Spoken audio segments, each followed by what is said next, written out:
الحمد لله وحده والصلاة والسلام على من لا نبي بعده أما بعد قال الله عز وجل أعوذ بالله من الشيطان الرجيم بسم الله الرحمن الرحيم يا أيها الذين آمنوا كتب عليكم الصيام كما كتب على الذين من قبلكم لعلكم تتقون سبحان ربك رب العزة عما يصفون وسلام على المرسلين والحمد لله رب العالمين اللهم صل على سيدنا محمد وعلى آل سيدنا محمد وبارك وسلم اللهم صل على سيدنا محمد وعلى آل سيدنا محمد وبارك وسلم اللهم صل على سيدنا محمد وعلى آل سيدنا محمد وبارك وسلم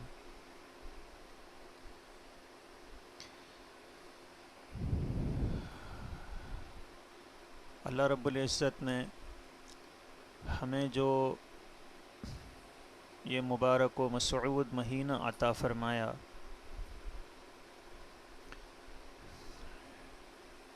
اس مہینے میں جتنے اعمال اور عبادتیں ہیں اس میں جہاں بندوں کے لیے روحانی باطنی فوائد بے شمار چھپے ہوئے ہیں، وہیں اللہ تبارک و تعالی نے اپنے بندوں کو ایسے اعمال عطا فرمائے ہیں جس سے بندوں کی صحت جسمانی بھی بہتر سے بہتر ہوتی چلی جاتی ہے۔ اللہ تعالی نے ہمیں دو چیزیں عطا فرمائی ہیں۔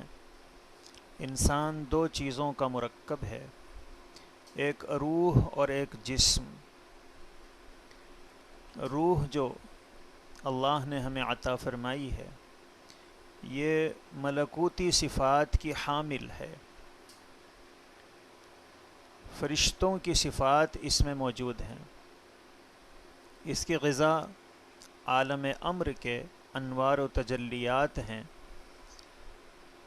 اسے طاقت ملتی ہے جب ہم اللہ کے حکموں پر عمل کرتے ہیں، اسے قوت ملتی ہے جب ہم اللہ کا ذکر کرتے ہیں، عبادتیں انجام دیتے ہیں۔ اور دوسری چیز جو اللہ نے ہمیں عطا فرمائی وہ جسم ہے۔ جسم یہ حیوانی صفات کا حامل ہے، اس کی جو غذا ہے وہ زمین کی مادی چیزیں ہیں۔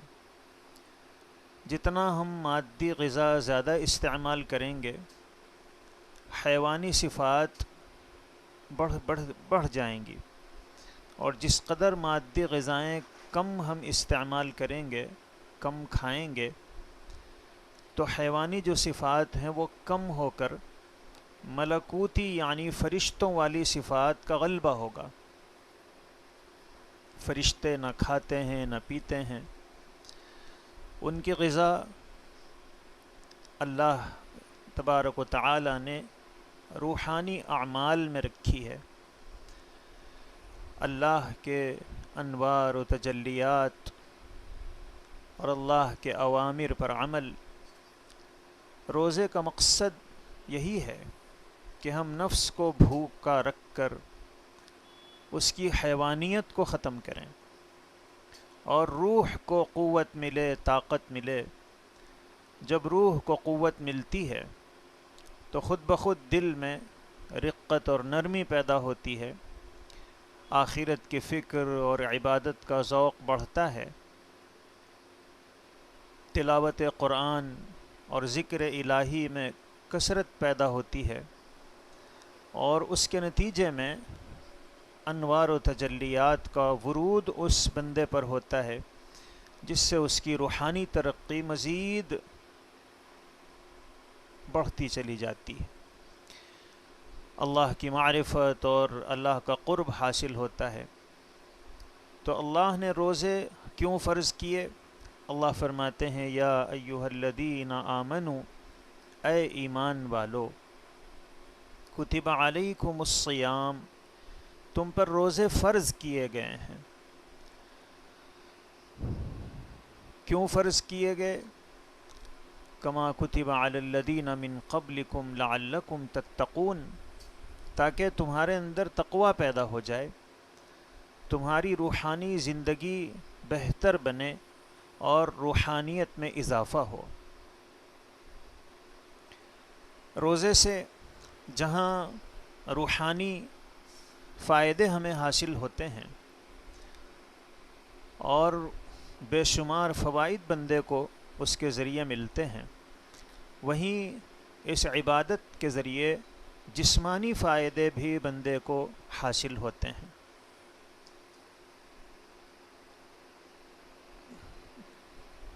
بھوک سے انسان کو واقفیت حاصل ہوتی ہے، بھوک کسے کہتے ہیں اس کا احساس ہوتا ہے۔ آج دنیا میں کم کھانے سے اتنے لوگ بیمار نہیں ہوتے ہیں جتنے زیادہ کھانے سے بیمار ہو جاتے ہیں۔ بلڈ پریشر کا مرض زیادہ نمکین اور مرغن غذائیں کھانے کی وجہ سے ہو جاتا ہے۔ معدے کا جو السر ہے وہ زیادہ مرچ اور مسالے دار چیزوں کے کھانے سے ہوتا ہے۔ دل کے جو امراض ہیں وہ زیادہ چکنائی والی غذائیں استعمال کرنے سے ہوتا ہے۔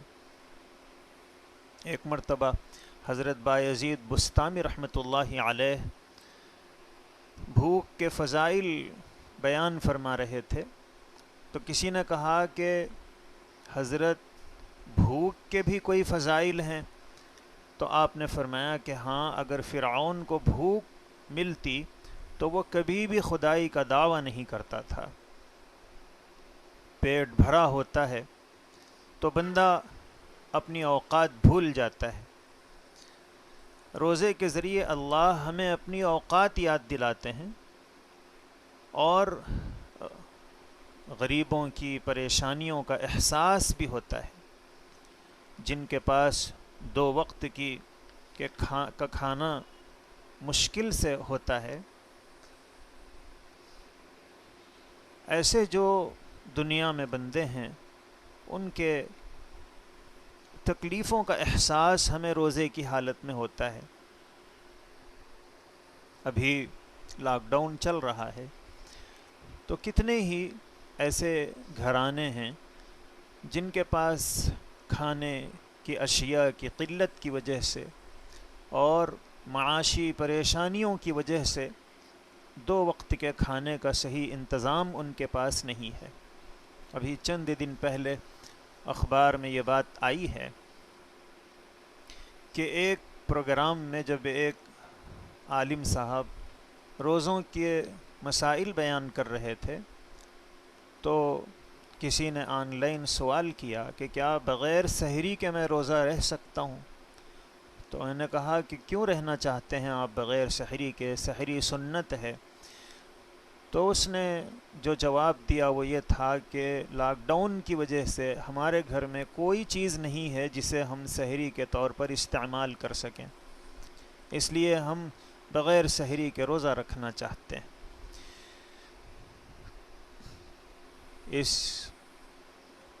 ابھی تو جن دنوں سے ہم گزر رہے ہیں، عام دنوں میں بھی کتنے ہی غریب وہ ہوتے ہیں جن کے پاس پیٹ بھر کھانے کے لیے غذا میسر نہیں ہوتی ہے، اور اب تو بہت سارے وہ لوگ جو ہاتھ پھیلایا نہیں کرتے تھے، عزت کی زندگی گزارتے تھے، ایسے لوگ بھی مسلسل لاک ڈاؤن کی وجہ سے مجبور ہو گئے ہیں اور ان کے پاس کھانے کے لیے صحیح سہولت موجود نہیں ہے۔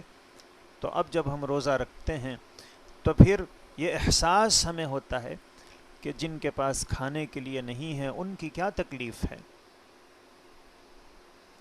ایسے ہی روزے کا ایک اور بڑا فائدہ یہ ہے کہ بندے کے دل میں شکر کا جذبہ پیدا ہوتا ہے۔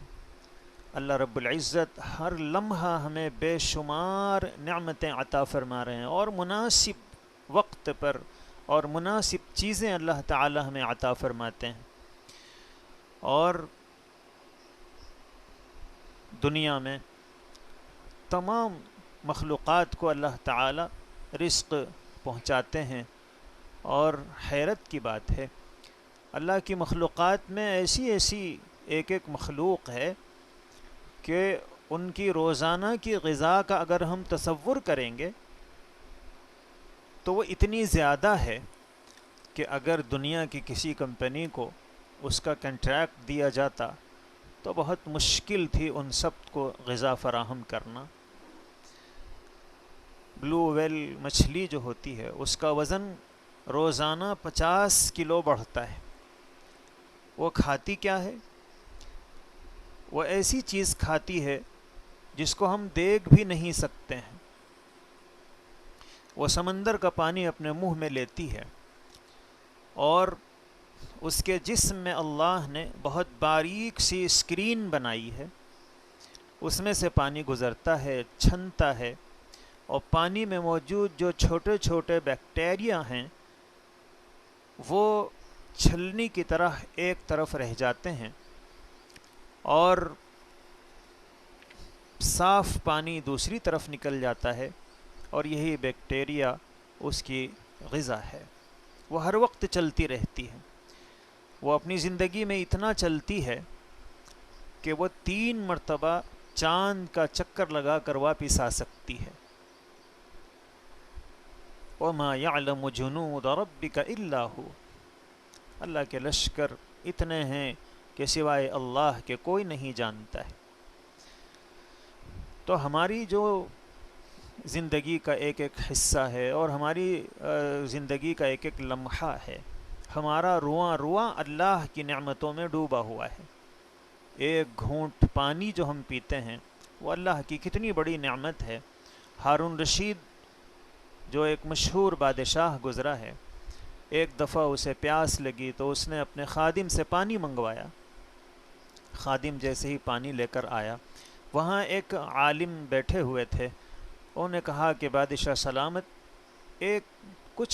ایک سیکنڈ کے لیے آپ رک جائیں۔ اور پھر انہوں نے کہا کہ آپ کو پیاس لگ رہی ہے؟ اس نے کہا کہ ہاں بہت پیاس لگ رہی ہے۔ تو ہارون رشید سے وہ جو عالم صاحب تھے انہوں نے کہا کہ اگر آپ کو بہت شدید پیاس لگ رہی ہو اور اس وقت پوری دنیا میں کہیں پانی نہ ہو اور پانی بالکل میسر نہ ہو اور آپ کو یہ محسوس ہو رہا ہو کہ اب بس مجھے میری جان نکل جائے گی اگر پانی نہ پیوں گا، اور اس وقت اگر کوئی ایک گلاس پانی پیش کرے اور یہ کہے کہ اس کی قیمت آپ کی آدھی سلطنت ہے، تو کیا آپ پانی حاصل کرنے کے لیے اپنی آدھی سلطنت و حکومت کو دے دیں گے؟ تو ہارون رشید نے کہا کہ بھی جان بچانے کے لیے تو آدمی ظاہر ہے کہ ایسا کرے گا، اور جان ہے تو جہان ہے۔ تو اس کے بعد جب ہارون رشید نے پانی پی لیا تو وہ جو عالم صاحب تھے انہوں نے کہا کہ اگر اللہ نہ کرے کبھی ایسا ہو کہ آپ کا پیشاب رک جائے، بند ہو جائے، اور اس کی وجہ سے سخت تکلیف میں آپ مبتلا ہو جائیں اور پیشاب نہ آ رہا ہو اور آپ علاج کر کے تھک جائیں، اور کوئی حکیم اگر یہ کہے کہ میں آپ کا علاج کروں گا لیکن اگر آپ اپنی آدھی حکومت دیں گے تو پھر میں آپ کو ایسی دوا دوں گا اور آپ کا علاج کروں گا جس سے آپ کا پیشاب صحیح انداز سے خارج ہو جائے، تو کیا آپ اپنی آدھی حکومت کو دے کر اپنا علاج کروا لیں گے؟ تو ہارون رشید نے کہا کہ بھی کیوں نہیں، اگر آدمی تکلیف میں رہے تو پھر اس بادشاہت کا کیا حاصل اور کیا فائدہ۔ تو وہ جو عالم صاحب تھے انہوں نے بڑی اچھی بات کہی کہ ایک گلاس پانی پی کر اور اس کو پیشاب کے ذریعے اللہ تعالی جو خارج فرما دیتے ہیں، اس ایک پیالے کی قیمت آپ کی پوری حکومت و سلطنت ہے عطا فرمائی ہیں کہ ہم ایک نعمت کا بھی شکر ادا نہیں کر سکتے ہیں۔ احادیث مبارکہ میں ایک واقعہ موجود ہے کہ قیامت میں ایک بندہ اللہ کے سامنے حاضر ہوگا اور اس نے ساری زندگی نیکیاں ہی نیکیاں کی ہوں گی، اس کا اعمال نامہ نیکیوں سے پر ہوگا۔ جب وہ اللہ کے حضور پہنچے گا تو اللہ تعالیٰ اس سے پوچھیں گے کہ کیا تمہیں امید ہے کہ تمہاری مغفرت ہو جائے گی، تمہیں جنت مل جائے گی؟ وہ کہے گا کہ اللہ میں نے ساری زندگی نیکیاں کی ہیں، مجھے اپنے اعمال سے یہی امید ہے کہ مجھے اس کے بدلے جنت مل جائے گی۔ تو اللہ تبارک و تعالی نے اپنے فرشتوں کو بلائیں گے اور اس سے کہیں گے، اور فرشتوں سے کہیں گے کہ اس کو جہنم کے قریب لے جا کر لاؤ، جہنم میں داخل کرنا نہیں ہے، بس اس کے قریب لے جا کر لاؤ۔ جب جہنم کے قریب اسے لے جایا جائے گا، اتنی شدید پیاس اور ایسی گرمی، بس حلق میں کانٹے گویا چبھ رہے ہوں گے، اور وہ شدت پیاس کی بے تابی کی وجہ سے وہ کہے گا پانی پانی، اسے ایسا محسوس ہوگا کہ اب جان نکل جانے والی ہے۔ غیب سے ایک ہاتھ ظاہر ہوگا اور اس سے کہا جائے گا کہ یہ پانی تمہیں مل سکتا ہے لیکن اس کی قیمت ہے۔ اور وہ اس تکلیف میں اسے یہ یاد ہی نہیں رہے گا کہ ابھی کچھ دیر پہلے کیا ہوا۔ وہ تو ایسی تکلیف میں، آدمی تکلیف میں ساری چیزیں بھول جاتا ہے۔ وہ کہے گا کہ بھی اس کی کیا قیمت ہے؟ تو اسے بتایا جائے گا کہ جس کے پاس 500 سال کی عبادتیں ہیں اس کو یہ گلاس پانی مل سکتا ہے ان 500 سال عبادتوں کے بدلے میں۔ وہ کہے گا کہ میرے پاس ہے۔ اب وہ فوراً گلاس لے گا اور پانی پی لے گا۔ اللہ تعالیٰ فرشتوں سے کہیں گے کہ اسے واپس لاؤ۔ جب واپس آئے گا تو اللہ کہیں گے کہ دیکھو تم نے اپنی مرضی سے 500 سال کی عبادت کی قیمت ایک گلاس پانی مقرر کی ہے، اور ہم نے تمہیں روزانہ کئی گلاس پانی پینے کے لیے دیے ہیں، اور تم نے جو 500 سال عبادت کی تھی اس کے بدلے تو تمہیں ایک گلاس پانی مل گیا، لیکن باقی جو ہم نے تمہیں پانی دیا تھا اس کی قیمت ادا کرو۔ اب بندہ فوراً سجدے میں گر جائے گا کہ اے اللہ، میں اپنی عبادتوں کی وجہ سے جنت میں نہیں جا سکتا ہوں، آپ اگر فضل فرما دیں گے، کرم فرما دیں گے تو جنت مجھے مل جائے گی۔ اللہ فرمائیں گے کہ جاؤ، میں نے اپنی رحمت سے تمہیں جنت عطا کی ہے۔ تو بندے کے اوپر اللہ کی نعمتیں مسلسل اس طرح برس رہی ہیں کہ بندہ ایک نعمت کا بھی حق ادا نہیں کر سکتا ہے۔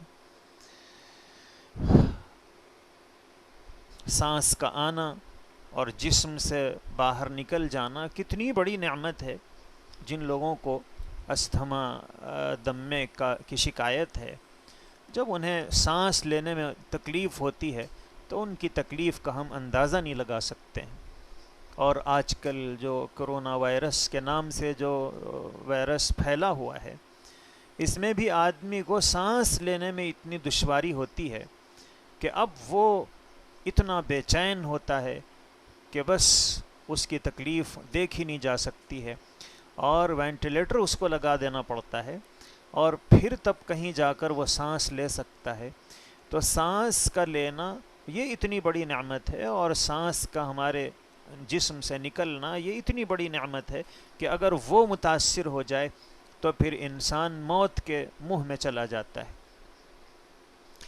تو اللہ نے بہت نعمتیں ہمیں عطا فرمائی ہیں، لیکن شکر کے جذبے ہمارے اندر پیدا ہو، اس کے لیے اللہ تعالیٰ نے جہاں بہت ساری عبادتیں ہمیں عطا فرمائی ہیں، وہیں روزے کی نعمت بھی اللہ نے عطا فرمائی۔ یا ایھا الذین آمنوا کتب علیکم الصیام، تم پر روزے فرض کیے گئے ہیں، اور یہ کوئی سزا کے طور پر نہیں ہے کہ ہم تمہیں کچھ سزا دینا چاہتے ہیں، اور نہ اس لیے ہے کہ ہمارے پاس وسائل کے ختم ہو جانے کا خطرہ ہے کہ ہم تمہیں اگر 3 وقت کھانے کے لیے دیں گے تو ہمارے جو ریسورس ہیں وہ کم ہو جائیں گے، ایسا نہیں ہے۔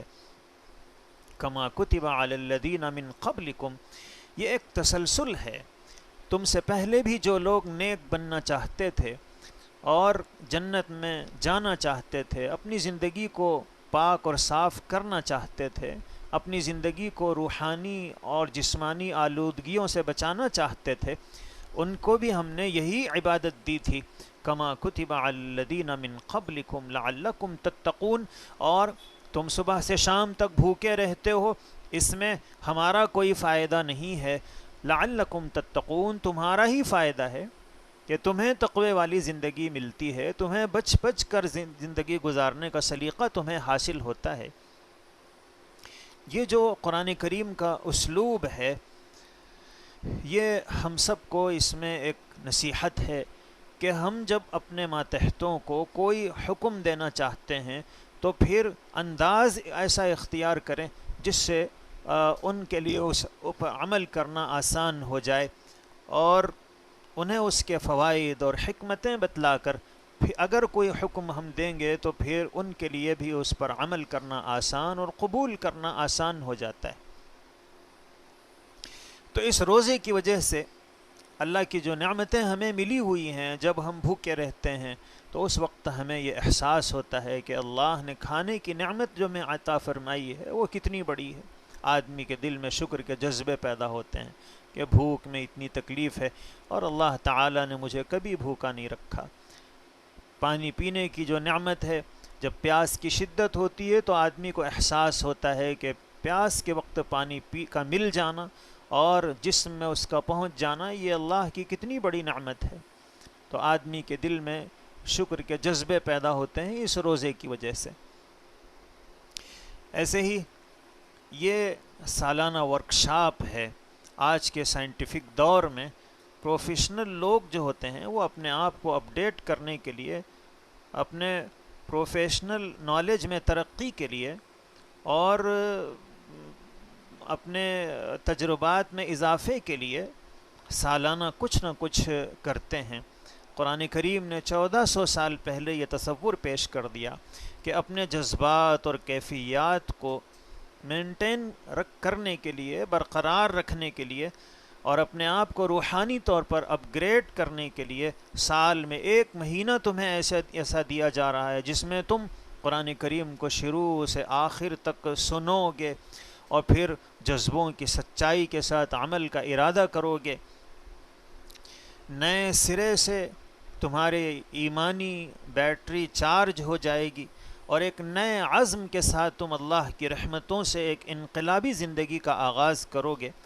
یہ ایمان کی چارجنگ کا گویا مہینہ ہے۔ جس طرح ہمارا سیل فون جب اس کی بیٹری ڈاؤن ہو جاتی ہے تو پھر ہم اسے چارج کرتے ہیں، اور چارج کرنے کی وجہ سے پھر سے اس میں جان آ جاتی ہے اور پھر وہ کام کرنا شروع کر دیتا ہے۔ تو ایسے ہی 11 مہینے تک ہماری جو روحانی اور ایمانی بیٹری ہے وہ ڈاؤن ہوتی رہتی ہے۔ جیسے ہی رمضان کا مہینہ آتا ہے تو اللہ تعالیٰ نے ایسی عبادتیں ہمیں عطا فرما دی کہ اس روزے کی اور تراویح کی برکت سے وہ بیٹری پھر چارج ہو جاتی ہے اور مزید 11 مہینے تک پھر یہ سیل فون چلتا رہتا ہے۔ اللہ کے پیغمبر علیہ الصلاۃ والسلام نے ارشاد فرمایا کہ جس کا رمضان صحیح گزرتا ہے تو اس کا سال صحیح گزرتا ہے۔ اب یہ جو روزے اور تراویح کی عبادت ہے، اس میں اللہ نے جہاں روحانی فائدے رکھے وہیں جسمانی فائدے بھی ہمیں اس سے حاصل ہوتے ہیں، اگرچہ کہ نیت ہمیں جسمانی فائدوں کے حاصل کرنے کی نہیں کرنی چاہیے۔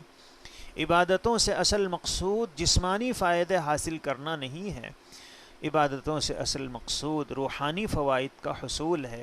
اللہ راضی ہو جائیں، اللہ کا قرب مل جائے، جہنم سے ہم بچ جائیں اور جنت کے ہم مستحق بن جائیں۔ تو اللہ کی رضا اصل مقصود ہے۔ لیکن جس طرح ہم گائے خریدتے ہیں تو دودھ اصل مقصود ہوتا ہے لیکن گوبر تو خود بخود مل جاتا ہے، ایسے ہی ان عبادتوں کا اصل مقصود تو اللہ کی رضا ہے، اسی کو آدمی مقصد بنائے، لیکن جو گوبر ہے وہ تو خود بخود حاصل ہو جاتا ہے۔ تو اللہ نے ان عبادتوں میں جو جسمانی فوائد رکھے ہیں وہ خود بخود ہمیں حاصل ہوتے چلے جاتے ہیں، لیکن بندے کو جب جسمانی فائدے معلوم ہوتے ہیں تو اس میں ایک حوصلہ پیدا ہوتا ہے، ایک جذبہ پیدا ہوتا ہے، اس پر عمل کا شوق پیدا ہوتا ہے۔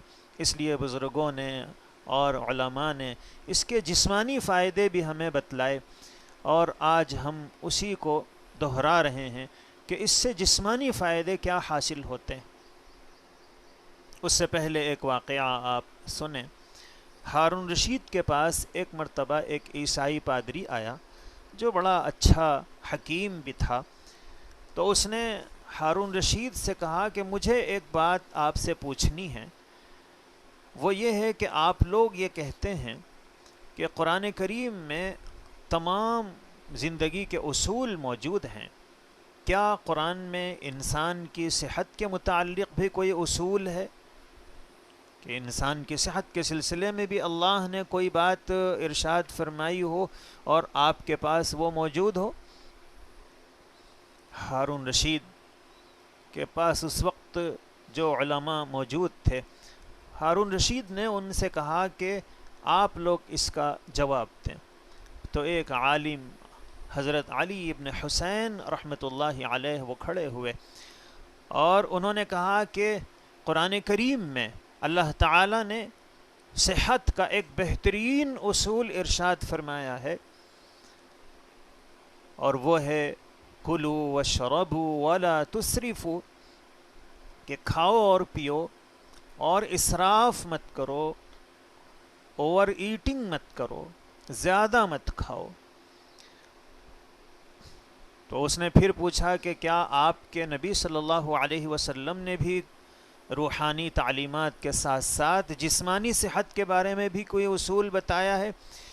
تو وہ جو عالم تھے انہوں نے جواب دیا کہ ہمارے نبی نے فرمایا المعدۃ ام الامراض، کہ معدہ تمام بیماریوں کی جڑ ہے، بنیاد ہے۔ اور پھر اللہ کے رسول صلی اللہ علیہ وسلم نے فرمایا کہ تم جسم کو وہ دو جس کی اس کو ضرورت ہو، اور پرہیز علاج سے بہتر ہے۔ جب علی ابن حسین نے یہ بات کہی تو وہ جو حکیم تھا اس نے سن کر کہا کہ تمہاری کتاب نے اور تمہارے نبی نے جال نوس کے لیے کوئی طب نہیں چھوڑی ہے، طب کے تمام اصول اس میں آ گئے ہیں۔ آج ڈاکٹر تصدیق کرتے ہیں کہ ہماری جو کھانے کی عادتیں ہیں یہی ہماری بیماریوں کو بھی طے کرتی ہیں۔ زیادہ شکر کھائیں گے تو شوگر کے مریض بن جائیں گے، بہت زیادہ کریم اور رس بھری چیزیں کھاتے ہیں تو کولیسٹرول کا لیول ہائی ہو جاتا ہے، بہت زیادہ چٹپٹی چیزیں کھائیں گے تو پھر السر اور بلڈ پریشر کا آدمی شکار ہو جاتا ہے۔ اس لیے جو بندہ اپنے معدے کو کنٹرول میں رکھے، جو مفید ہے کھائے اور جتنا مفید ہے اتنا کھائے، اور جو مضر ہے ان سے بچے اور زیادہ کھانے سے پرہیز کرے، تو پھر انشاءاللہ بیماریوں سے محفوظ رہے گا۔ رسول اللہ صلی اللہ علیہ وسلم نے فرمایا کہ المعدۃ ام الامراض، کہ معدہ ہی یہ بیماریوں کی جڑ ہے۔ اور پھر اللہ کے رسول صلی اللہ علیہ وسلم نے فرمایا کہ جسم کو وہ دو جس کی اسے ضرورت ہو، جب دوا کی ضرورت ہو تو دوا دو، جب غذا کی ضرورت ہو تو غذا دو۔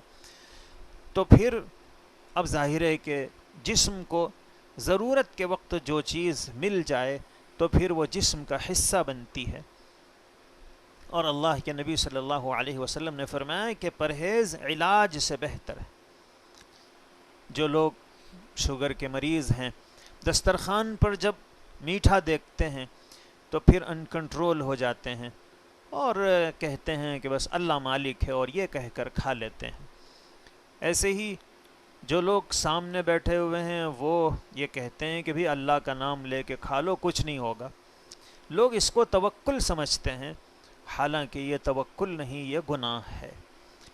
اللہ کے نبی صلی اللہ علیہ وسلم فرماتے ہیں کہ علاج سے بہتر پرہیز ہے کہ آدمی پرہیز کرے۔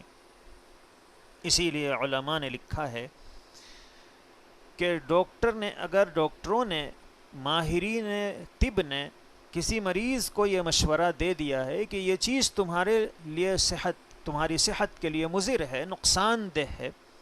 اب اگر آدمی اس کو استعمال کرتا ہے اور اس کی وجہ سے اس کی صحت متاثر ہوتی ہے اور نتیجے میں اس کی اگر موت واقع ہو جاتی ہے تو پھر قیامت میں اسے خودکشی کا عذاب ہوگا کہ اس نے اپنے آپ کو اپنے ارادے سے موت کے حوالے کیا۔ اس لیے ہمیں چاہیے کہ ہم اللہ کے نبی صلی اللہ علیہ وسلم کے اس مبارک ارشاد کی روشنی میں پرہیز کو لازمی اختیار کریں۔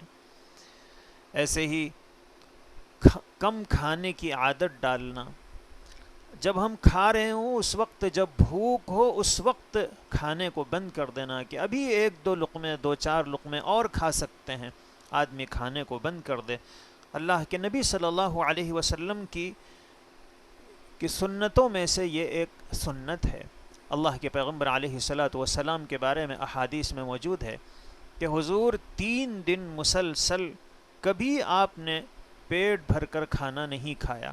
ایک دن کھاتے تو دوسرے دن فاقے سے رہتے، 2 دن کھاتے تو تیسرے دن حضور اکرم صلی اللہ علیہ وسلم کھانے سے پرہیز کرتے تھے۔ یہی صحت کے اصول ہیں اور یہی اللہ کے پیغمبر علیہ الصلاۃ والسلام کا طریقہ ہے۔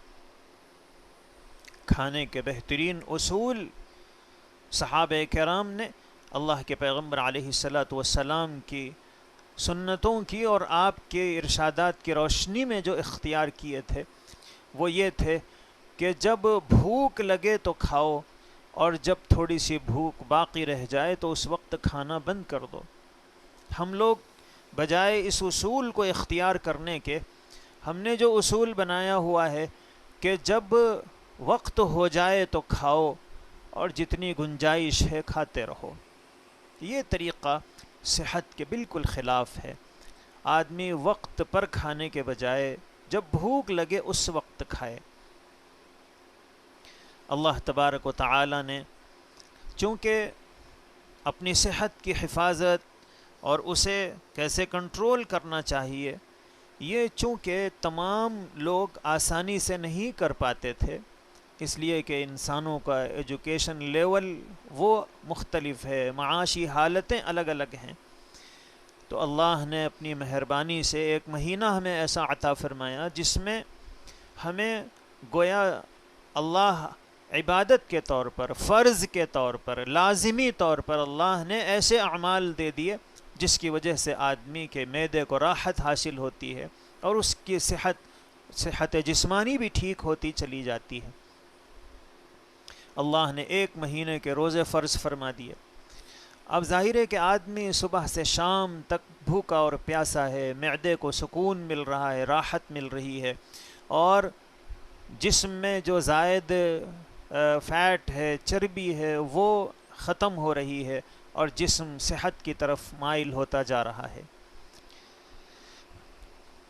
دنیا میں ہم دیکھتے ہیں کہ بہت سے جانور وہ اپنی غذائی عادتوں کے، مختلف غذائی عادتوں کے حامل ہیں، لیکن شیر جو ہے، جو اپنی طاقت میں، قوت میں، بہادری میں بہت مشہور ہے، جہاں شیر کو پالا جاتا ہے، پرورش کی جاتی ہے، تو وہاں شیر کو جو خوراک دی جاتی ہے وہ ہفتے میں 1 بار دی جاتی ہے، اور ہم ایک دن میں کئی بار کھاتے ہیں، لیکن پھر بھی وہ شیر ہے اور ہم شیر نہیں ہیں۔ اور جانوروں میں سب سے زیادہ جو عمر ہے وہ مگرمچھ کی ہوتی ہے، 150 سال، 200 سال اس کی عمر ہوتی ہے۔ اور اس کی عمر اتنی لمبی کیوں ہوتی ہے، اور اس کا راز جاننے کی جب اطباء نے، سائنسدانوں نے تحقیق کی تو پتہ چلا کہ اس کی عمر کے لمبائی میں، اس کے عمر کے اس اتنے زیادہ ہونے میں اس کی خوراک کا بھی دخل ہے۔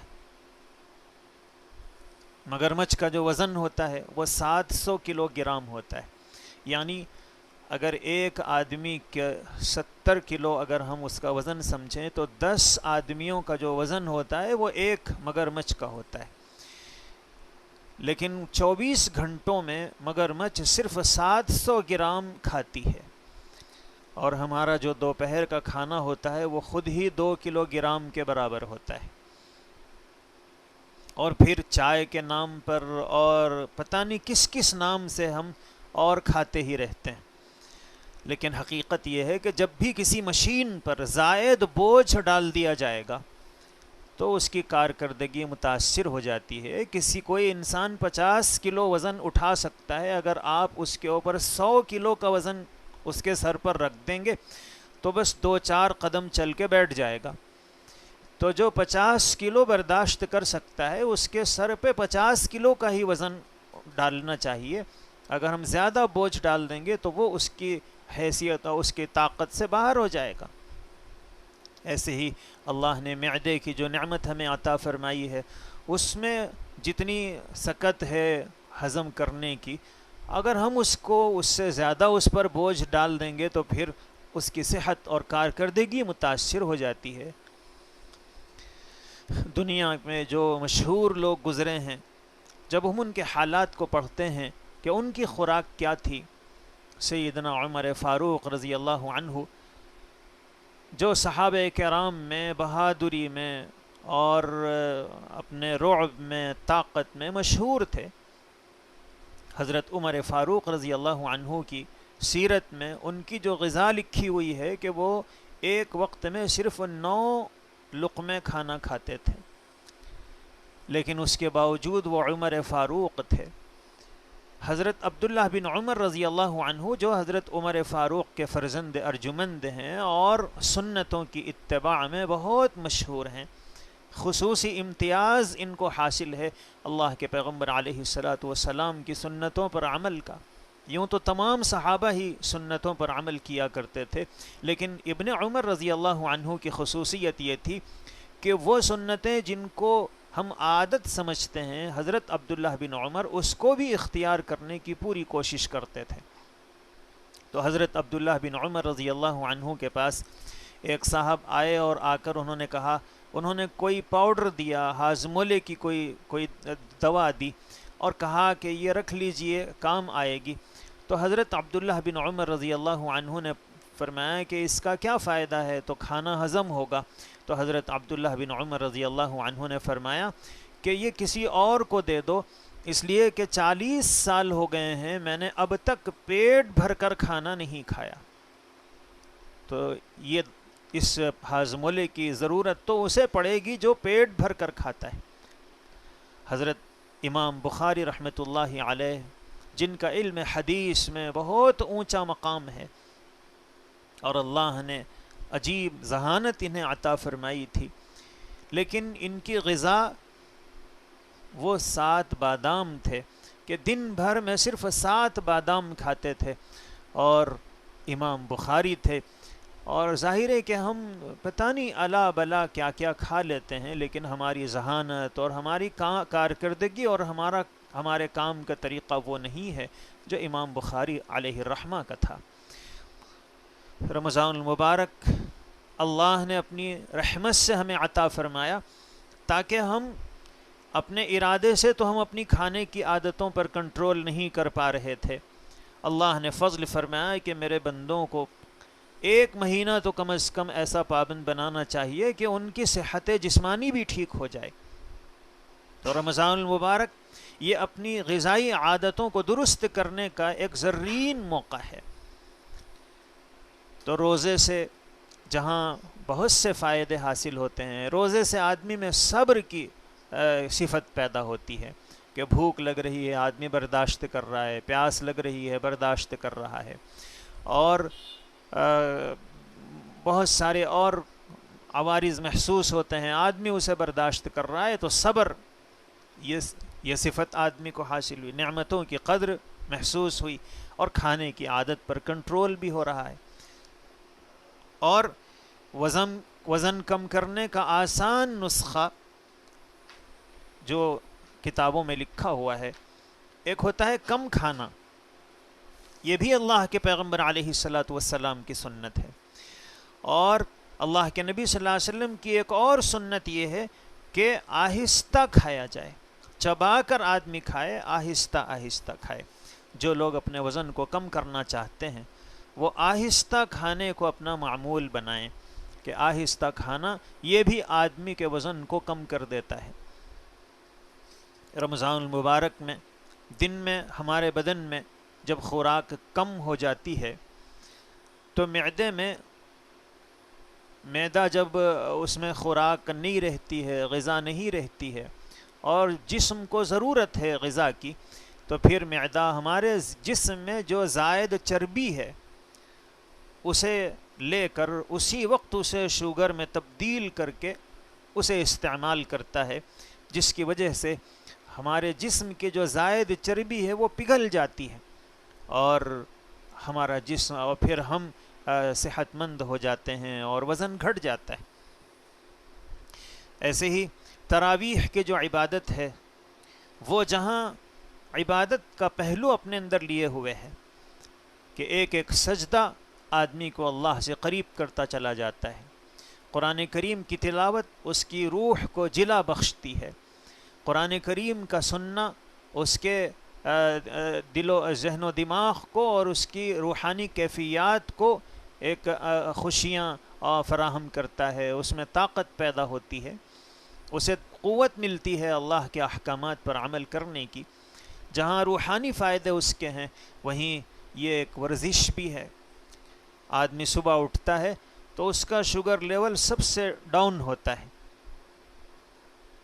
اور لیکن صبح کا جو خوشگوار موسم ہے اور خوشگوار ہوا چل رہی ہے، جسم کو تازگی محسوس ہوتی ہے، یہ جو صبح صبح اللہ نے ہمیں اٹھنے کی تعلیم دی ہے اور نماز فرض فرما دی ہے کہ تمہیں دیر تک سونا نہیں ہے، صبح اٹھو، اور اللہ کے رسول صلی اللہ علیہ وسلم نے نصیحت فرمائی کہ عشاء کے بعد جلد سونے کی فکر کرو، جلد سو جاؤ اور صبح جلدی اٹھو، یہ صحت کا بہترین اصول ہے۔ تو عشاء کے بعد بات کرنے سے منع کیا گیا، اور فجر میں اول وقت میں اٹھنے کی تعلیم دی گئی۔ تو یہ جو صبح کی خوشگوار تازی ہوا ہے، یہ جب ہمارے جسم کو ملتی ہے اور اس وقت ہم اپنے جسم کو جب تازگی محسوس کرتے ہیں، ایک نشاط اور ایک کیفیت ہم اپنے اندر، اپنے جسم کے اندر محسوس کرتے ہیں۔ لیکن اس وقت چونکہ شوگر کا لیول گھٹا ہوا ہے تو اللہ نے صرف 4 رکعت نماز رکھی ہے کہ 2 سنت اور 2 فرض پڑھ لو، بس اتنا ہی کافی ہے۔ اور شریعت اسلامیہ یہ کہتی ہے کہ ان 4 رکعت کے علاوہ باقی فجر کے وقت میں نفل پڑھنا یہ اللہ کو پسند نہیں ہے، مکروہ ہے۔ فجر کے وقت 2 رکعت سنت کے علاوہ کوئی اور نفل پڑھنا، فقہاء نے، ائمہ کرام نے احادیث کی روشنی میں یہ جو مسئلہ لکھا ہے، ظاہر ہے کہ اللہ کو کیوں ناپسند ہے۔ اللہ کو اپنے بندوں کے جسمانی کمزوریوں کا بہت زیادہ خیال اور لحاظ ہے کہ میرے بندے رات بھر سوئے ہوئے تھے، ان کے معدے میں کوئی چیز نہیں پہنچ پائی، اب صبح ان کے شوگر کا لیول گھٹا ہوا ہے، اگر میں زیادہ عبادت کرنے کے لیے کہوں گا، اگر وہ زیادہ نمازیں پڑھیں گے تو پھر ظاہر ہے کہ یہ ان کے لیے مناسب نہیں رہے گا، تو اس وقت نفل کو مکروہ قرار دے دیا گیا۔ اس کے بعد جب ظہر کا وقت آتا ہے تو پھر آدمی ظہرانے سے فارغ ہوتا ہے۔ بہت سارے علاقوں میں 11 بجے اور 11:30 بجے ہی کھانے کا معمول ہے کہ صبح بالکل ہلکا پھلکا ناشتہ کرتے ہیں اور 11 بجے پھر وہ کھاتے ہیں، 11 اور 12 بجے۔ اس کے بعد ظہر کا وقت آ گیا۔ اب ظہر کا جو وقت آیا تو چونکہ بندے نے اپنے جسم کو جتنی غذا کی ضرورت تھی اس نے استعمال کر لی، تو اب اللہ تعالیٰ نے بجائے 2-4 رکعت کے 12 رکعت نماز کر دی کہ 4 سنت پڑھو، 4 فرض پڑھو اور 2 سنت اور مزید 2 رکعت نفل بھی پڑھ لینے کے لیے کتابوں میں علماء نے لکھا ہے۔ تو اب جب معدے پر غذا کا بوجھ بڑھا تو پھر نمازوں کی رکعتوں میں اضافہ کر دیا گیا کہ تھوڑی سی ایکسرسائز بھی ہو جائے اور بندے کے جسم میں جو غذا پہنچی ہے وہ اس کے جسم کا حصہ بن جائے اور بندہ بیماریوں سے بھی بچا رہے اور اس کی روحانی صحت بھی اسے حاصل ہو۔ تو اللہ نے نمازوں کی رکعتوں کو بڑھا دیا، لیکن عصر کے آتے آتے اس نے جو کھانا کھایا تھا وہ تحلیل ہو جاتا ہے اور پھر اب اس کے جسم میں زیادہ غذا باقی نہیں رہتی ہے، تو پھر شوگر کا لیول کچھ کم ہوا، تو اللہ نے اب عصر کے وقت تو صرف 4 رکعت فرض رکھی اور اس سے پہلے جو 4 رکعت سنت ہے اس کو بھی غیر مؤکدہ شریعت نے کہہ دیا کہ پڑھ لو گے تو تمہیں ثواب مل جائے گا، نہیں پڑھو گے تو کوئی گناہ نہیں ہوگا۔ اور اس کے بعد بعض لوگوں کی عادت ہوتی ہے کہ وہ عصرانے کے طور پر کچھ استعمال کرتے ہیں، تو اب جب تھوڑا سا عصرانہ استعمال کر لیا گیا تو مغرب کا وقت آیا تو اللہ نے اب 7 رکعت کر دی کہ 3 رکعت مغرب پڑھو اور 2 رکعت سنت پڑھو اور اس کے بعد پھر 2 مزید نفل پڑھ لو. تو اس طرح کچھ رکعتوں کو بڑھا دیا گیا. اور پھر مغرب کے بعد آدمی پھر کھانا کھاتا ہے. اب تو ماشاءاللہ وہ شام کا کھانا کھاتا ہے. تو اس کے بعد اللہ نے اب ظہر میں تو 12 رکعت تھی، اب عشاء میں ہم 17 پڑھتے ہیں. سوال یہ ہے کہ جب ظہر میں 12 تھی تو عشاء میں 17 کیوں کر دی گئی؟ اس کی وجہ یہ ہے کہ دوپہر کے بعد بھی ہم مختلف کام کرتے ہیں تو اس کی وجہ سے یہ غذا تحلیل ہوتی ہے، لیکن اب عشاء کے بعد تو سونا ہی ہے اور کام کرنے کا موقع نہیں رہتا ہے. تو اللہ نے رکعتوں کی تعداد کو بڑھا دیا کہ میرے بندوں کی جو غذا ہے وہ ہضم ہو جائے اور میرے بندے جسمانی طور پر بھی بیمار نہ ہوں. اور جب رمضان آیا تو پھر ہم صبح سے شام تک بھوکے ہیں، اور افطار کا جب وقت آتا ہے تو پھر اب جو ہم افطاری کرتے ہیں تو ہمارے پاس تو افطاری الگ ہوتی ہے، کھانا الگ ہوتا ہے. جبکہ افطاری خود اتنی ہم کھاتے ہیں کہ پیٹ بھر جاتا ہے. لوگ سوچتے ہیں کہ فوری نہیں کھا سکتے ہیں، اس لیے بیچ میں نماز پڑھ لیں گے اور اس کے بعد پھر کھانا کھائیں گے. تو افطاری بھی کی گئی، مزید کھانا بھی کھایا گیا. تو پھر اب اس کے بعد اللہ تعالی نے گویا ہم بندوں پر مہربانی فرمائی کہ صرف عشاء کی نماز سے کام نہیں چلے گا، مزید 20 رکعت تراویح رکھ دی گئی کہ اب مزید 20 رکعت پڑھنے کی ضرورت ہے تاکہ غذا جسم کا حصہ بن جائے. اور افطار میں ہم جو غذائیں استعمال کرتے ہیں، علماء نے لکھا ہے کہ ہمیں اپنی غذاؤں کو ہلکی رکھنی چاہیے، سادہ غذائیں استعمال کریں، تلی ہوئی چیزیں زیادہ استعمال نہ کریں. اس لیے کہ جب بندہ افطار میں زیادہ غذائیں استعمال کر لیتا ہے تو پھر سحری میں اسے بھوک نہیں لگتی ہے، اور جب کہ سحری کو سنت قرار دیا گیا، یہ مستقل سنت ہے. اللہ کے نبی صلی اللہ علیہ وسلم نے فرمایا تسحروا فإن فی السحور برکہ، کہ سحری کرو اس لیے کہ سحری میں برکت ہے. اللہ کے رسول صلی اللہ علیہ وسلم نے فرمایا ان اللہ و ملائکتہ یصلون علی المتسحرین، اللہ اور اس کے فرشتے سحری کھانے والوں کہ اللہ سحری کھانے والوں پر اپنی رحمتیں نازل کرتے ہیں، فرشتے سحری کھانے والوں کے لیے رحمت کی دعائیں کرتے ہیں. تو یہ فضیلت ہمیں حاصل ہو، اس کے لیے ہمیں چاہیے کہ ہم افطار کو ہلکا پھلکا بنائیں. اور حکیم محمد سعید رحمۃ اللہ علیہ لکھتے ہیں کہ روزہ جسم میں پہلے سے موجود امراض کا علاج ہے اور بیماریوں کے جو ممکنہ لاحق خطرات ہیں اس سے حفاظت ہے. کہ جو پہلے سے بیماریاں ہمارے جسم میں موجود ہیں روزے کی وجہ سے اس کا علاج ہو جاتا ہے، اور آئندہ جن بیماریوں کے خطرے کا امکان کا خطرہ ہے وہ بیماریاں بھی ٹھیک ہو جاتی ہیں. اور حکیم صاحب لکھتے ہیں کہ قوت مدافعت اس سے بڑھتی ہے. اور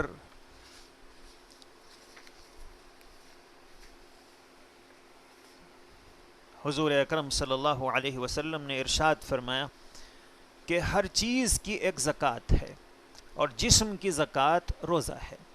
جس طرح زکوٰۃ سے مال پاک ہوتا ہے، روزے سے بندہ جسمانی بیماریوں سے بھی پاک ہو جاتا ہے اور باطنی اور روحانی بیماریوں سے بھی پاک ہو جاتا ہے. ایک طرف روحانی بیماریوں کا علاج ہو جاتا ہے اور دوسری طرف جسمانی بیماریوں سے ہم ٹھیک ہو جاتے ہیں. اس لیے یہ جو اللہ رب العزت نے ہمیں روزے اور تراویح کی عبادت عطا فرمائی ہے، یہ بڑی نعمت ہے. جہاں اس سے اللہ کا قرب حاصل ہوتا ہے، ہم اللہ کے مقرب بندوں میں شامل ہو جاتے ہیں، اللہ کی رحمتوں کے مستحق بن جاتے ہیں، وہیں یہ عبادتیں ہمیں جسمانی طور پر بھی چاق و چوبند بنا دیتی ہیں اور صحت مند بنا دیتی ہیں. اس لیے ہمیں چاہیے کہ ہم ان عبادتوں کا خوب شوق اور ذہن کہ بھی مجھ سے روزہ نہیں رکھا جا سکتا ہے، یہ غلط فہمی ہے. چھوٹے چھوٹے بچے، معصوم بچے روزے رکھتے ہیں، آپ تو ماشاءاللہ بڑے ہیں، تو آپ سے کیوں روزہ نہیں رکھا جا سکتا ہے؟ اصل یہ ہے کہ آدمی کی یہ ذہنی گویا پیداوار ہے، اس کا خیال ہے کہ مجھ سے روزہ نہیں ہو سکتا ہے، اور تراویح بہت سارے لوگ چھوڑ دیتے ہیں کہ بس تھک گئے ہیں۔ خاص طور پر ہماری جو بہنیں ہیں ان سے بھی ہم یہ گزارش کرتے ہیں کہ آپ یقیناً دن بھر مختلف کاموں کی وجہ سے تھک جاتے ہیں، اور عشاء کی نماز پڑھ کر ایک تھکاوٹ طاری ہو جاتی ہے، لیکن جب تک تراویح ہم نہیں پڑھیں گے، اللہ کے قرب کے وہ درجات اور اللہ کی رحمتوں کے وہ درجات ہم حاصل نہیں کر پاتے ہیں جو تراویح سے ہمیں حاصل ہوتے ہیں۔ اس لیے ہمیں چاہیے کہ ہم اس مبارک مہینے کی قدر کریں، اور اس میں جو دو اہم ترین عبادتیں اللہ نے ہمیں عطا فرمائی ہیں اس کا خوب اہتمام کریں، تاکہ ہم جسمانی طور پر بھی صحت مند ہوں اور روحانی طور پر بھی ہمیں صحت اور تندرستی حاصل ہو، اور روحانی امراض سے بھی ہم بچ جائیں اور جسمانی بیماریوں سے بھی ہماری حفاظت ہو۔ اللہ مجھے، آپ کو اور تمام ہی اہل ایمان کو ان دونوں عبادتوں کو ذوق و شوق سے ادا کرنے کی توفیق نصیب فرمائیں۔ کچھ احباب نے سوالات کیے ہیں تو اس وقت ان کا جواب دیا جا رہا ہے۔ عبدالعظیم خان صاحب یہ سوال کرتے ہیں کہ تراویح کے درمیان کیا دعا پڑھنا ضروری ہے؟ اگر کسی کو دعا نہ آتی ہو تو وہ کیا کریں؟ تراویح کے درمیان میں جو دعا ہے وہ احادیث سے ثابت ہے، اس کا پڑھنا لازم، ضروری اور واجب نہیں ہے، مستحب ہے۔ اگر آپ پڑھیں گے تو آپ کو فائدہ ہوگا، ثواب ملے گا، نہیں پڑھیں گے تو کوئی گناہ نہیں ہوگا، اور اس کے بجائے آدمی کوئی اور دعا کر لے تو اس کی بھی اجازت ہے، دعا نہ کرے، اللہ کا ذکر اور تسبیح پڑھ لے، اس کی بھی اجازت ہے۔ حافظ کاظم صاحب سوال کرتے ہیں کہ آنکھ بند کر کے نماز پڑھ سکتے ہیں یا نہیں؟ ہم نے سنا ہے کہ اس سے نماز نہیں ہوتی ہے۔ آنکھ بند کر کے نماز پڑھنے سے نماز تو ہو جاتی ہے، لیکن ثواب کم ہو جاتا ہے، اس لیے کہ اللہ کے نبی صلی اللہ علیہ وسلم آنکھ کھلی رکھ کر نماز پڑھتے تھے۔ حضور کی سنت آنکھ کھلی رکھ کر نماز پڑھنا ہے، اسی لیے علماء نے لکھا ہے کہ آنکھ بند کر کے نماز پڑھنے سے آپ کا دل زیادہ لگتا ہے، لیکن آنکھ کھلی رکھ کر پڑھنے سے تھوڑا سا کم لگتا ہے، تب بھی چونکہ یہ سنت ہے اس لیے اسی میں زیادہ ثواب ہے۔ نیہا صدف یہ سوال کرتی ہیں کہ کوئی سحری کرے اور نیت نہ کرے تو کیا اب پانی پی سکتے ہیں یا نہیں؟ سحری یہ خود ہی نیت ہے، جب ہم سحری کھاتے ہیں تو اسی نیت سے کھاتے ہیں کہ مجھے روزہ رکھنا ہے، تو جو صبح صادق ہے، سحری کا جو وقت ہے، جیسے ہی وہ ختم ہوتا ہے اور فجر کا وقت شروع ہوتا ہے، اس سے پہلے پہلے اگر آپ نے ارادہ کر لیا کہ مجھے روزہ نہیں رکھنا ہے، تو پھر آپ سحری میں کھانا بھی کھائیں گے تو اس سے آپ پر روزہ رکھنا لازم نہیں رہتا ہے۔ لیکن جو سحری کھاتے کھاتے یہ نیت کیے تھے کہ مجھے روزہ رکھنا ہے، روزے کی نیت سے انہوں نے سحری کی تھی، زبان سے کچھ نہیں کہا تھا لیکن دل میں سوچ لیا تھا، تو اسی کو نیت کہتے ہیں، اس لیے اب توڑنا چاہیں تو نہیں توڑ سکتے ہیں۔ البتہ سحری میں کوئی یہ سوچ کے کھائے تھے کہ بس ابھی تو کھانا کھا رہے ہیں لیکن روزے کا جی چاہے گا تو رکھیں گے، نہیں چاہے گا تو نہیں رکھیں گے، صحت ٹھیک رہے گی تو رکھیں گے، نہیں رہے گی تو نہیں رکھیں گے، تو کھاتے وقت ہی انہوں نے نیت پکی نہیں کی تھی، تو پھر وہ اگر سحر کھائیں گے تو بھی جب تک وہ نیت پکی نہیں کریں گے اس وقت تک ان کے اوپر روزہ رکھنا لازم نہیں ہے۔ عماد الدین صاحب یہ سوال کرتے ہیں کہ روزے میں آنکھ میں دوا ڈال سکتے ہیں یا نہیں؟ روزے کی حالت میں آنکھوں میں سرما بھی لگا سکتے ہیں اور دوا بھی ڈال سکتے ہیں۔ شیخ مشرف صاحب یہ سوال کر رہے ہیں کہ روزے میں نماز قضا ہو جائے تو کیا کریں؟ ظاہر ہے کہ نماز قضا ہو جائے تو ہمیں اسے پڑھنا ہے، لیکن روزے رکھ کر بھی اگر ہماری نماز قضا ہو جائے تو اس سے بڑی محرومی اور کیا ہو سکتی ہے۔ اس لیے کوشش کرنی چاہیے کہ روزے میں ہماری کوئی نماز قضا نہ ہو۔ محمد اشرف صاحب یہ سوال کر رہے ہیں کہ روزے کی نیت کس طرح کریں؟ نیت دل کے ارادے کو کہتے ہیں۔ زبان سے جو ہم الفاظ ادا کرتے ہیں وہ نیت نہیں ہے، وہ نیت کا اظہار ہے۔ اب سے چند دن پہلے، چند سال پہلے ہمارے پاس لوگ یہ سمجھتے تھے اپنی ناواقفیت کی وجہ سے کہ زبان سے ہی بولنا یہ نیت ہے، اس لیے بولنے کو ضروری سمجھتے تھے۔ اور بہت ساری بوڑھیاں، ان کے پاس ایک نیت تھی اور وہ عجیب نیت کیا کرتی تھیں کہ ہری ڈالی، افطار کی جو نیت وہ کرتی تھیں کہ ہری ڈالی اجلے پھول، اللہ کی بارگاہ میں میرا روزہ قبول۔ تو اب ظاہر ہے کہ اس طرح کی کوئی نیت تو نہیں ہوتی ہے۔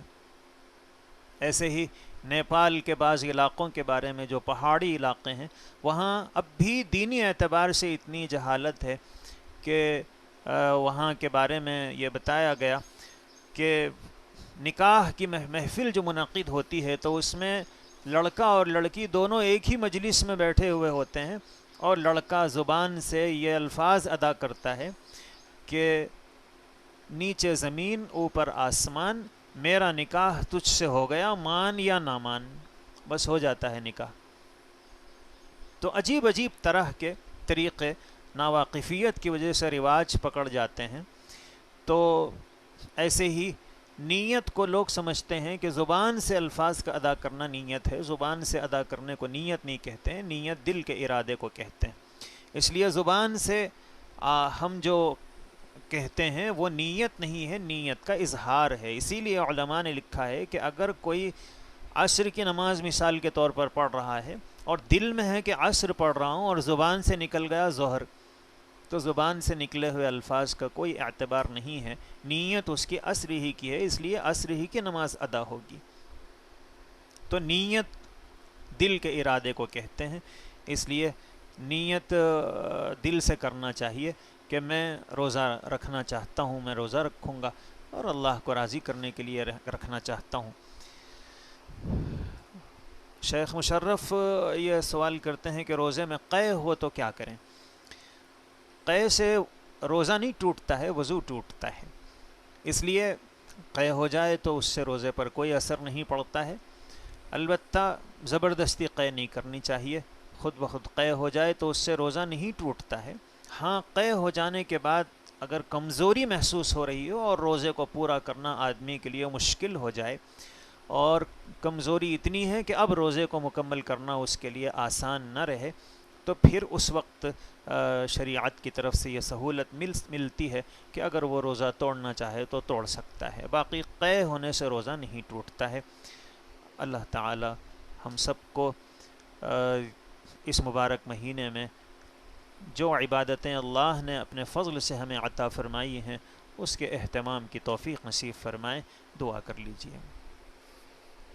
الحمدللہ رب العالمین، اللہم صلی وسلم وبارک وانعم علی حبیبک سیدنا محمد صلی اللہ علیہ وسلم۔ ربنا آتنا فی الدنیا حسنہ وفی الآخرۃ حسنۃ وقنا عذاب النار۔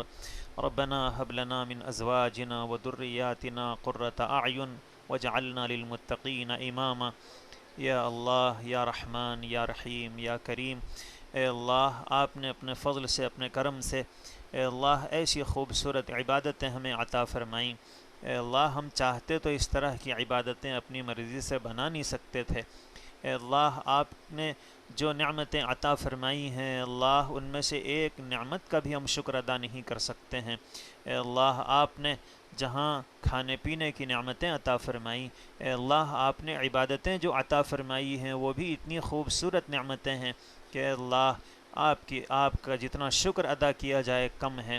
اے اللہ آپ نے روزے کی نعمت جو عطا فرمائی ہے، اے اللہ واقعی بندہ اگر اس کی قدر کر لے اور آپ کے چہیت نبی نے جو طریقے بتلائے ہیں ان طریقوں کے مطابق روزہ رکھنے کی کوشش کرے، اے اللہ یہ اس کے لیے بڑی رحمت اور نعمت بن جاتی ہے۔ دنیا میں بھی اس کے لیے راحتیں ملتی ہیں، آخرت میں بھی کامیابیاں اس کا مقدر بن جاتی ہیں۔ اے اللہ آپ نے جو عبادتوں کی شکل میں ہمیں اے اللہ عالی شان نعمتیں عطا فرمائی ہیں، اس کی قدر دانے کی توفیق عطا فرما دیجئے۔ اے اللہ آپ نے تراویح کی جو عبادت عطا فرمائی ہے، جن مقاصد کے ساتھ اور اے اللہ جن خوبیوں کے ساتھ آپ نے یہ عبادت عطا فرمائی، اور آپ چاہتے ہیں کہ بندوں میں اس کے ذریعے یہ خصوصیات پیدا ہو جائیں۔ اے اللہ ہم تراویح پڑھتے ہیں لیکن اے اللہ جیسا پڑھنا چاہیے نہیں پڑھ پاتے ہیں، اس لیے اے اللہ وہ خوبیاں ہم اپنے اندر محسوس نہیں کرتے ہیں۔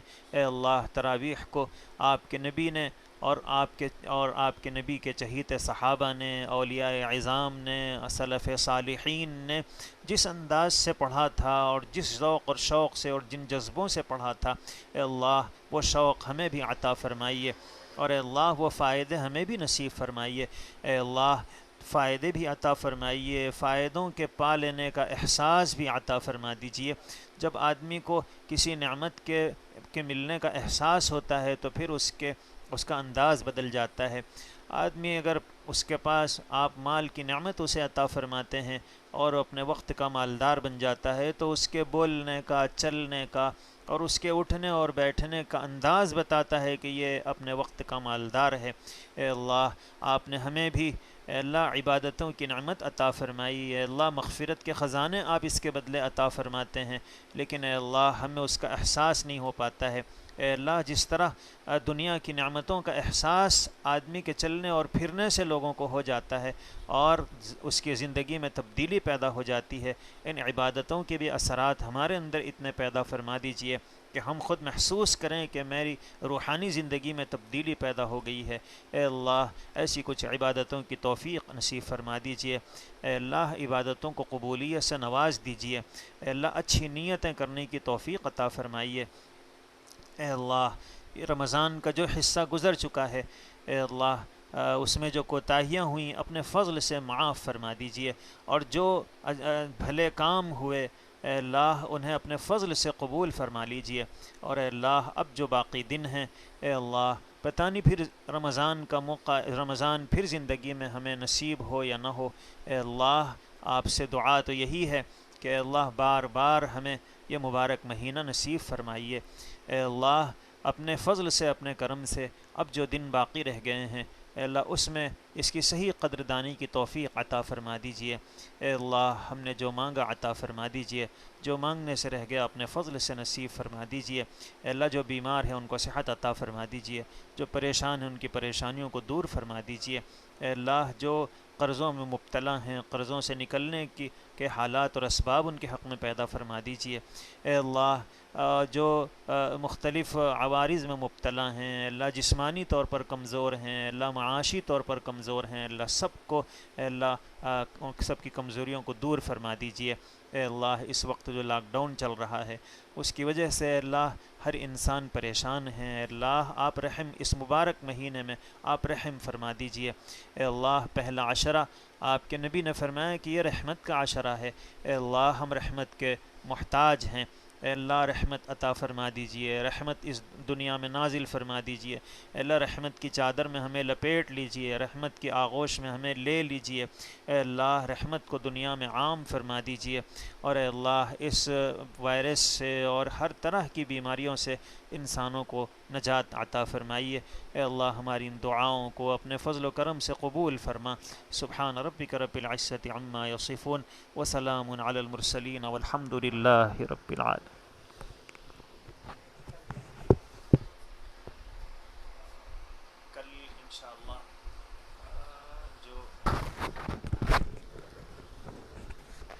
کل انشاءاللہ ہمارے اس روزانہ کی جو مجلس ہے اس کا عنوان رہے گا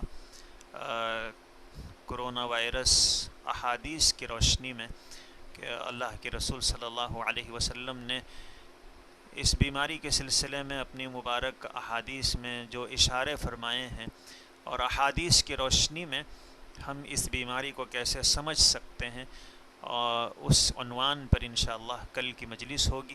اس لیے تمام احباب سے گزارش ہے کہ اپنے دوستوں کو بھی اس کی اطلاع دیں کہ کل کا جو عنوان ہے وہ یہ ہے، اور زیادہ سے زیادہ لوگ اس کو سن سکیں تو یقیناً اس کا ثواب ہمیں بھی حاصل ہوگا۔ اللہ عمل کی توفیق نصیب فرمائے۔